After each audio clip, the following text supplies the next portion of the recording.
Ulama adalah pewaris para nabi. Begitulah Rasulullah tegaskan dalam sabdanya yang diriwayatkan oleh Abu Dawud dan At-Tirmidzi, tentu saja sebagai pewaris para nabi. Ulama memiliki peran dan fungsi sebagaimana para nabi sekalipun status mereka tetap sebagai manusia biasa bukan nabi ataupun rasul. Oleh karena itu ulama memiliki tanggung jawab membina, membimbing, menjaga umat di jalan kebenaran dan menghindarkan mereka dari jalan kesesatan sesuai syariat Allah dan Rasul-Nya. Jika keberadaan para nabi adalah karunia yang sangat berharga, maka keberadaan para ulama pun di tengah-tengah masyarakat merupakan karunia yang tak ternilai harganya. Jika keberadaan para nabi mutlak dibutuhkan oleh umat, maka begitu pun para ulama. Jika para nabi adalah manusia agung yang harus ditaati dan dihormati, begitu pula para ulama adalah manusia mulia yang harus ditaati dan dihormati sesuai koridor syari.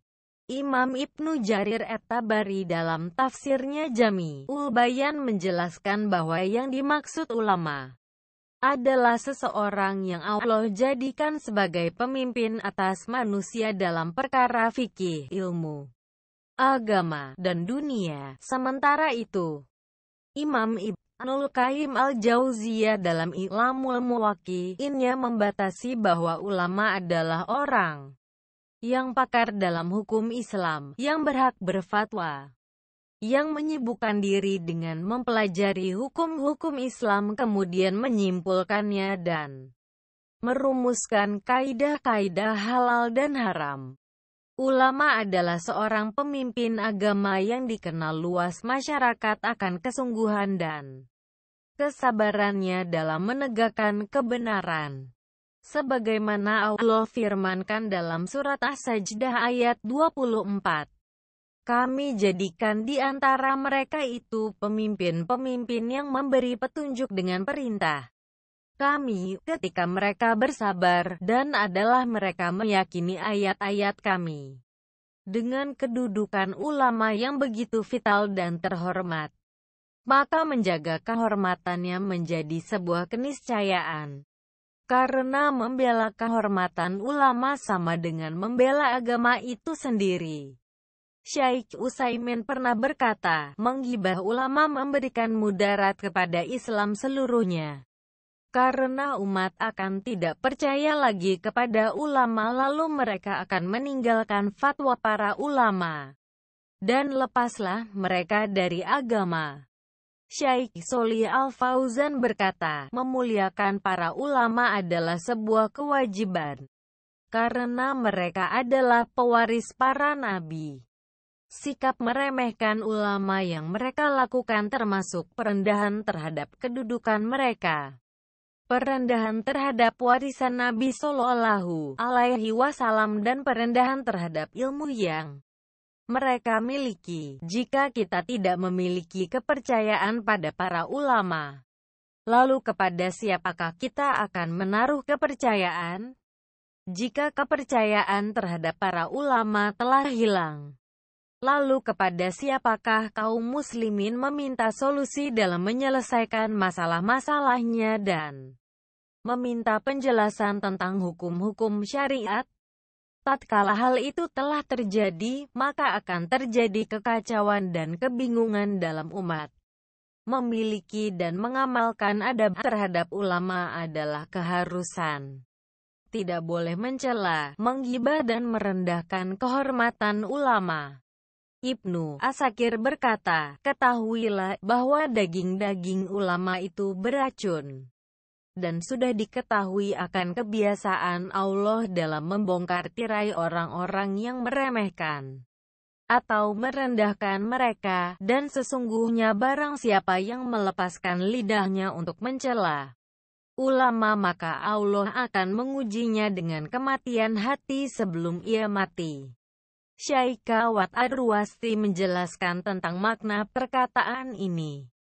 Siapa yang suka berbicara tentang aib para ulama, maka dia layaknya memakan daging para ulama yang mengandung racun, akan sakit hatinya, bahkan dapat mematikan hatinya.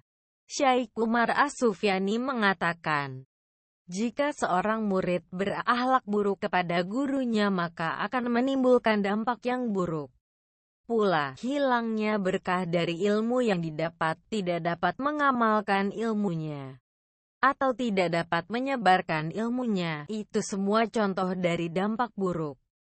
Kalangan yang memusuhi syariat agama ini menggunakan berbagai cara untuk menghancurkan Islam. Salah satu cara yang mereka lancarkan dalam rangka meruntuhkan kewibawaan Islam adalah menggugat otoritas ulama. Mereka mengetahui bahwa pokok dari tegak dan terpeliharanya agama ini adalah keberadaan para ulama yang dihormati dan ditaati. Maka mereka menyebarkan pemikiran bahwa tidak ada yang boleh dan bisa menjadi pihak yang otoritatif dalam memahami agama ini. Semua orang berhak dan bisa memahami dan menafsirkan agama sesuai kehendaknya. Bahwa semua faham dan tafsir adalah benar dan tidak ada yang paling benar atau satu-satunya yang benar. Bahwa para ulama juga adalah manusia biasa yang bisa salah dan bisa benar.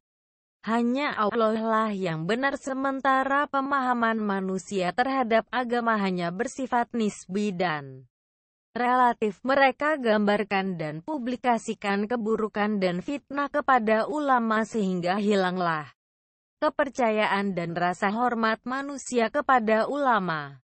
Sehingga ketika umat terpengaruh oleh paham mereka yang sesat itu dan lepas dari pemahaman dan keyakinan bahwa Allah telah mengajarkan kebenaran dan telah memberitahukan mana kebenaran dan mana kebatilan, serta manusia telah diberikan kemampuan oleh Allah untuk dapat memilah dan memilih mana yang benar dan mana yang salah, maka umat terjerat turut menjauhi ulama. Mereka merendahkan ulama dan mencampakkan fatwa dan pandangan para ulama. Allah memberikan ancaman kepada mereka dengan firman-Nya. Dan barang siapa yang menentang Rasul sesudah jelas kebenaran baginya, dan mengikuti jalan yang bukan jalan orang-orang mukmin, maka kami biarkan ia bergelimang dalam kesesatannya. Dan kami masukkan ia ke dalam neraka jahanam. Dan neraka jahanam itu seburuk-buruk tempat kembali. Qs. An-Nisa 115. Telah sangat jelas sikap meninggalkan dan merendahkan ulama berdampak kepada kerusakan masyarakat yang sangat fatal dan mengerikan. Rasulullah telah mengingatkan dalam sabdanya, sesungguhnya Allah tidaklah mencabut ilmu gitu saja dari diri para ulama. Akan tapi Allah mencabut ilmu dengan matinya para ulama. Sehingga jika tidak tersisa seorang ulama pun, maka masyarakat akan mengambil orang-orang bodoh sebagai pemimpin. Jika mereka ditanya, mereka menjawab tanpa ilmu, sehingga mereka sesat dan menyesatkan. Hr. Bukhari. Sesungguhnya menjaga kehormatan ulama, mentaati dan memuliakan mereka adalah kebutuhan manusia dan kehidupan.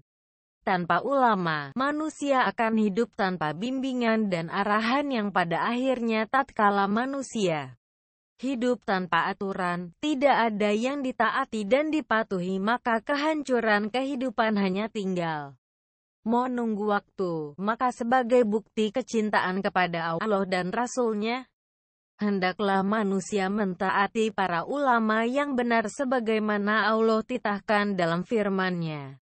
Hai orang-orang yang beriman, taatilah Allah dan taatilah Rasul-Nya, dan ulil amri di antara kamu. Kemudian jika kamu berlainan pendapat tentang sesuatu, maka kembalikanlah ia kepada Allah, Al-Quran, dan Rasul As-Sunnah. Jika kamu benar-benar beriman kepada Allah dan hari akhir, yang demikian itu adalah lebih utama bagimu, dan lebih baik akibatnya. An-Nisa 59. Allahu a'lam.